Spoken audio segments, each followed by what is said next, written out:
ki tā makinui ārua ia ia nei, kua osi I te whānau hape te hanga kiriata ki runga kōtui Pāpori, e kape nei I tō rātau tino kiriata Netflix Narcos. Ko tā rātau he whakamauri I te hōtaka mā te hauhake karingo, he kai pai ki ngā kaumātua o te takiwa, Anea Regan Paranihi. He horotai kua rua nei ngā whakareanga o tōna whānau e whāngai ana. He ahuatanga kua pihi ake I Wainganui I aia me ana tamariki I tēnei wā o te noho moho au. We'd got been out to harvest karino before we went to lockdown. And we've got quite a big bubble here with a number of my boys and my nephews.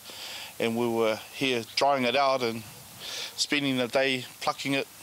And the boys started laughing, saying, "Oh, imagine if this was marijuana, blah, blah, blah." And then, I feel like narcos. Nā kona, manahua mai ai tētihi kiriata pukuhohe kia mina I ngā wairua o ngā apataki. Anyone who knows narcos, and then anyone who knows karino, they'll put the two together. It was quite funny. One of the comments was, I remember my nan getting arrested by the police because of her karino. They thought it was marijuana. Koe nei te puna matua nō roto mai o te tairāwhiti.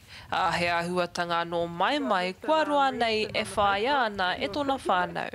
A e wawata ana hape ka whaihua ngā whakareanga. Something that our old people obviously have lived on for many generations. And it is something that seems to be fading away. The next generation really don't know about karino. A hei ti noa te aroha ki ngā pēpere kau. Ultimately for us, for myself and for our boys, is actually seeing the smiles on the kaumātua's faces when they get it, because we know they're going to enjoy it. Ka kohangia te whānau I tēnei kai horotai ki ngā kaumātua hei te wā whakarerea te taumata o hiti tuawha. Regan Paranihi, Te Karere.